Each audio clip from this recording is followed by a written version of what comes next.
Vamos lá, galerinha, então, vamos no nosso histórico do futsal. Lembrando, não é isso aqui tudo que vocês vão receber, tá? Nas folhinhas de vocês, lá no, ou esteja na plataforma. Na plataforma vai estar menor, né? E na folhinha também. Nós só aumentamos isso aqui para a gente poder explicar legalzinho aqui no quadro. Bom, vamos lá. Futsal.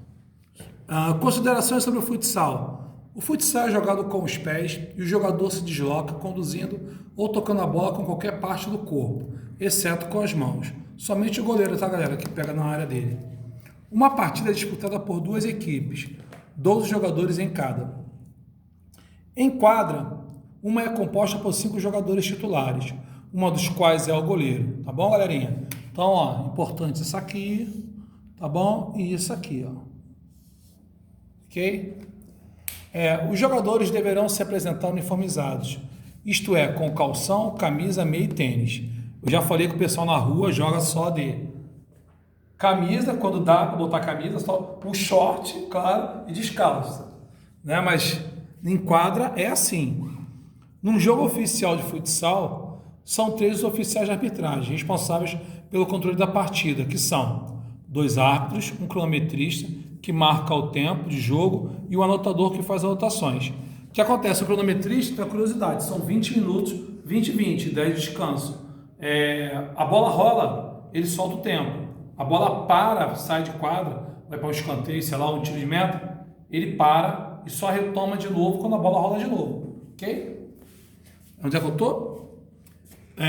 Oficialmente, uma partida conta 2 tempos de 20. Estão vendo aqui? Ó? Cada um cronometrado, ó. É aqui que entra o anotador, o cronometrista. Com um intervalo de 10 minutos para descanso. Então vamos embora. O jogo é iniciado no centro da quadra pela equipe que venceu o sorteio da posse da bola. A outra equipe deve ficar distante 3 metros da linha do meio de quadra. Após o apito do árbitro, o jogador encarregado dá o toque inicial e deve movimentar a bola para frente. Os jogadores contrários somente poderão se movimentar quando a bola percorrer uma distância igual à circunferência, mais ou menos 50 centímetros, tá? Eu disse na outra matéria, eu estava vendo, eu falei 30. É porque, né, tem bolas menores e bolas maiores, então fica em torno disso aí. Aí o pessoal vai, olha, se for 31 e 50 no outro, não. De 30 a 50 centímetros, tá bom? Vamos lá. O objetivo do jogo é marcar gols, isto é, colocar a bola na meta adversária. Quem fizer mais gols, né, ganha, mas pode haver empate também. Ultrapassando totalmente a linha do gol. Isso aqui é importante, ó. Só é gol quando a bola passa toda da linha. Vence a equipe que no final de uma partida tiver marcado o maior número de gols. Poderá haver empate, como já falei. Assim como no futebol, para marcar gols, é necessário que a bola seja deslocada por vários jogadores que a passem entre si para penetrar mais facilmente no campo adversário, uma vez que individualmente é muito difícil consegui-lo. Bem, tem aquele cara fominha que pega a bola e sai driblando todo mundo. Não vai passar, não vai conseguir. Tá legal? Tem que tocar a bola, tem que, vamos dizer assim, enganar o adversário, ludibriar, para tentar chegar no gol e na meta. Vamos lá. Galera, vamos partir um pouco da história do futsal agora, tá bom? Vamos lá? Antigamente, o futsal, como vocês podem ver aqui, o nome dele era esse aqui, ó. Tá bom? Ele não cresceu como futsal. Ele era futebol de salão. Então vamos lá. Atualmente, denominado futsal, começou a ser praticado em 1932, em Montevidéu. As primeiras regras foram redigidas pelo diretor do Departamento de Menores da Associação Cristã de Moço, a ACM, de Montevidéu. O nome dele era Juan Carlos Seriani. No início era praticado com um número variável de jogadores, e as regras não passavam de simples transposição das regras do futebol de campo, com algumas modificações, sendo uma delas a não aplicação da lei de impedimento. Então, o que acontece? Era, vamos dizer, o futebol de campo dentro de quadro. Mas por que isso, professor? Porque na época o Uruguai tinha ganho a Copa do Mundo em 1930 e ficou uma febre jogar bola. Então, qualquer quadra, qualquer parte plana que tinha, principalmente as quadras, né, viravam locais de futebol. Como como a gente joga aqui de vez em quando, né? Aqui no pátio, em outro lugar. Mas aí o diretor do Juan Carlos Venilson pediu para ele poder organizar um futebol de quadra. Foi aí que começou essa empreitada do futsal, né? Mas isso bem mais à frente. Então vamos lá. A realidade demonstrou que o futebol jogado nos salões da ACM era violento demais, principalmente para os goleiros. Sua prática, portanto, foi restrita aos adultos e a si mesmo esporadicamente, para você ver a que ponto eles eram violentos, né?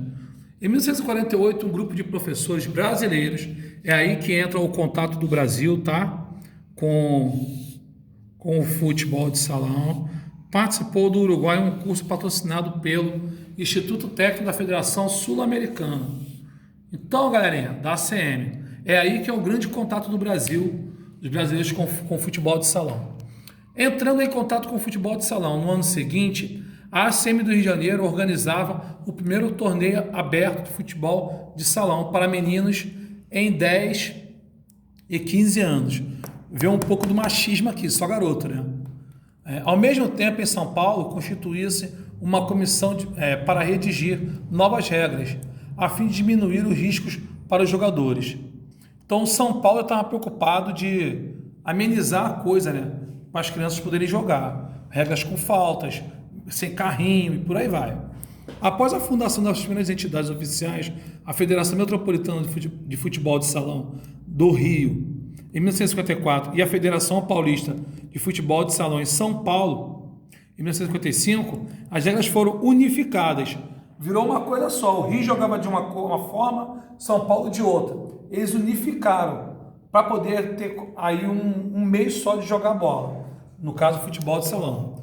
Com as regras oficiais aprovadas pela Confederação Brasileira de Desporto. Se liga nisso aqui, ó.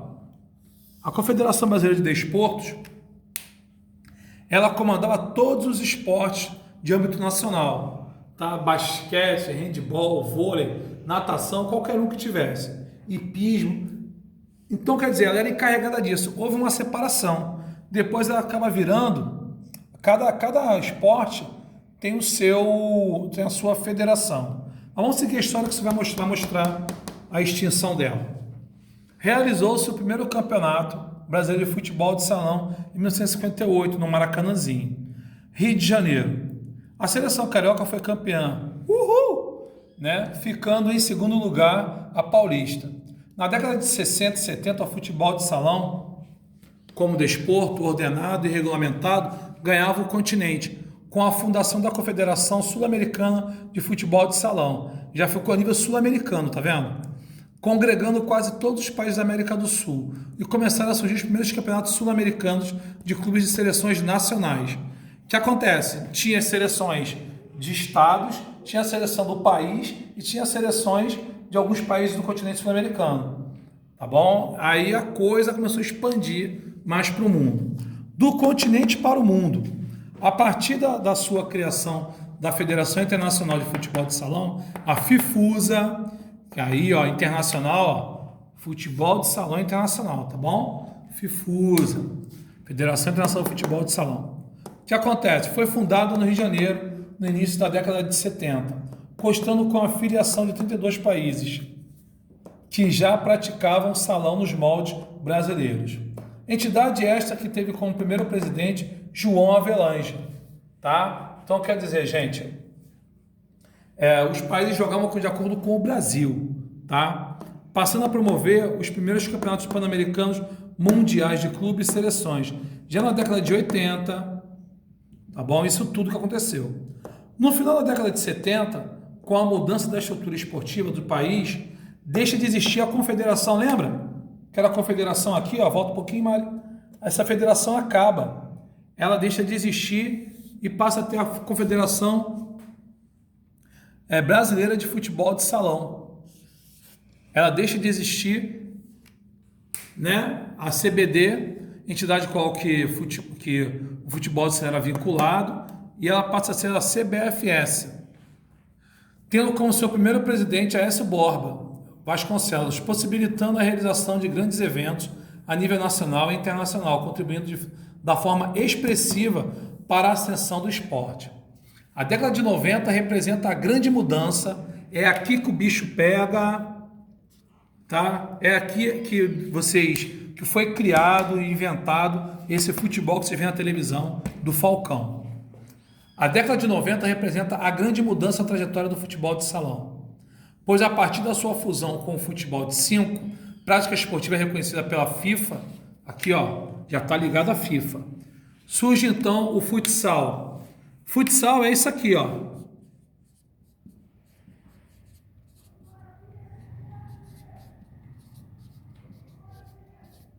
Tá? Essa é a união disso aqui, ó.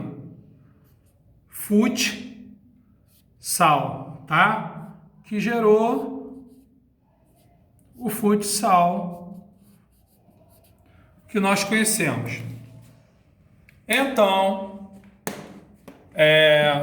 essa terminologia foi adotada para identificarmos esta fusão no esportivo internacional. Com sua vinculação à FIFA, o futsal dá um grande passo para se tornar um desporto olímpico, tendo na Olimpíada de Sydney, Austrália, do ano 2000, um momento maior de toda a sua trajetória. Eles pegaram o futsal, fizeram tipo um torneio de apresentação para o mundo.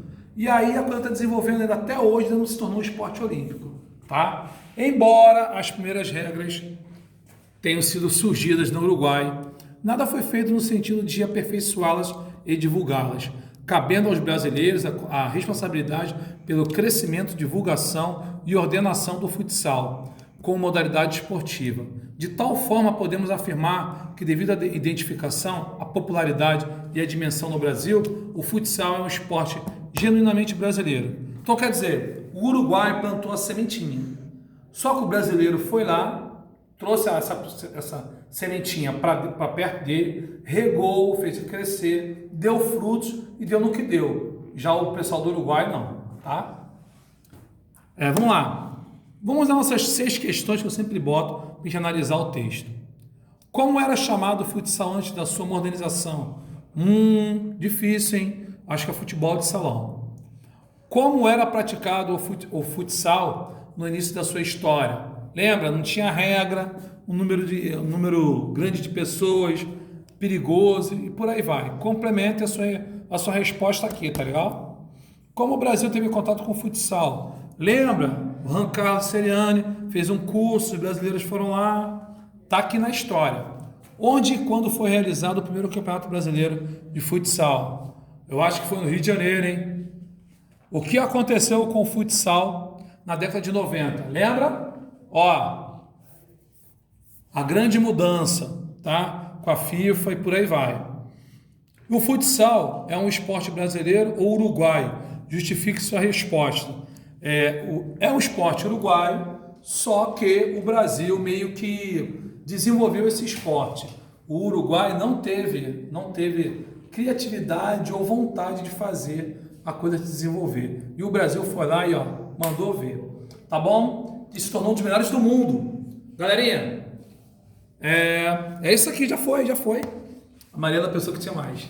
Tá bom, pessoal? Então manda ver, dá uma lida nisso aí e vamos nos preparar para os próximos conteúdos. Tchauzinho!